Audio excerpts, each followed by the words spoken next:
Welcome back. The Senate Intelligence Committee calling on the Federal Trade Commission to investigate TikTok's data practices. The company recently confirmed its Chinese employees had access to American user data for months. Joining me right now, the CEO of Headquartered, Jason Miller. Jason, it's great to see you this morning. Thanks so much for being here.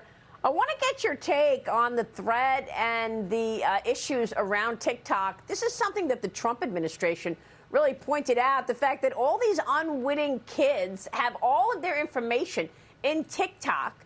And sure, it looks fun, but the Chinese Communist Party has access to that information, apparently. Exactly. And Maria, the real concern here, when we talk about consumer information, it's not the email address, it's not even a credit card. Assume that the CCP already has that.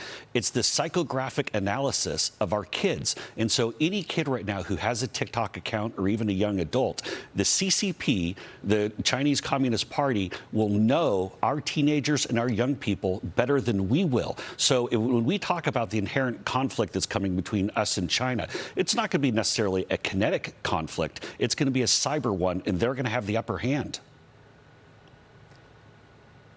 Yeah, and the other issue is, what do they do with this information, right, Jason? I mean, you know, I've spoken with so many experts who've studied China for so long. They feel that there is a potential for blackmail. Later on, you've got all this data on kids. You don't know what they're doing later on. If any of those people become in a position, get to a position where the CCP wants to take them down, they can use the information against them.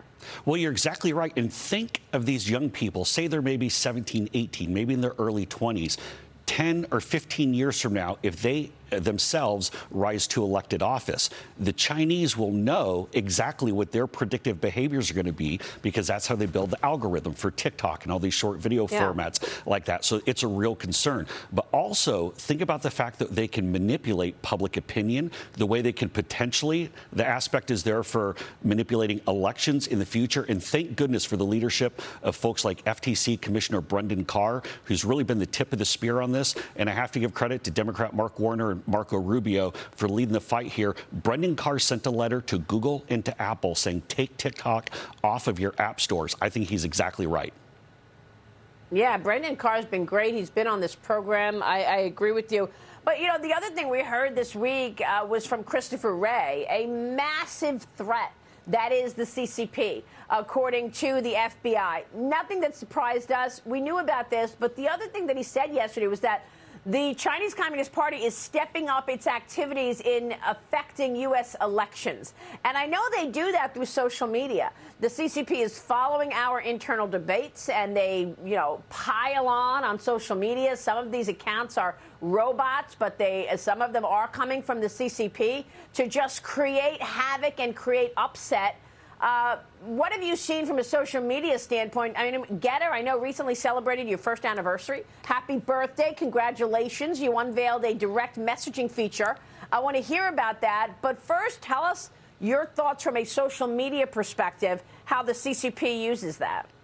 Well, we for sure, like all social media companies, have been under attack by the CCP. They're a continual bad actor. You have to have very strong anti-bot prevention measures in place, and you always have to make sure that security is at the forefront. Here's the thing with the CCP is that not only are they going after social media, but keep in mind, every American company, every major American company doing business in China has to permit their certain surveillance activities, has to kowtow to the CCP. So it's not even just say their lobbyists or their direct efforts. It's the way they can manipulate American companies to then change policy here in the United States. That's the deviousness of everything that they're doing. They have us absolutely by the throat on this, and so many American companies do anything that they want.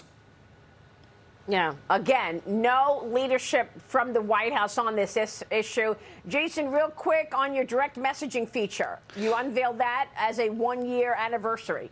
Oh, it's very exciting. We launched Headquartered a year ago. We're up to 6 million users around the globe, half in the U.S., half internationally. We now have a live streaming feature. We have our own short video competitor. And now with DMs, we're showing people you can declare independence from big tech or even from entities that are sending the data to China. We're pretty excited. Very, very good news. Jason, great to see you. Thank you. We'll be watching as the social media landscape expands beyond the censorship of a few.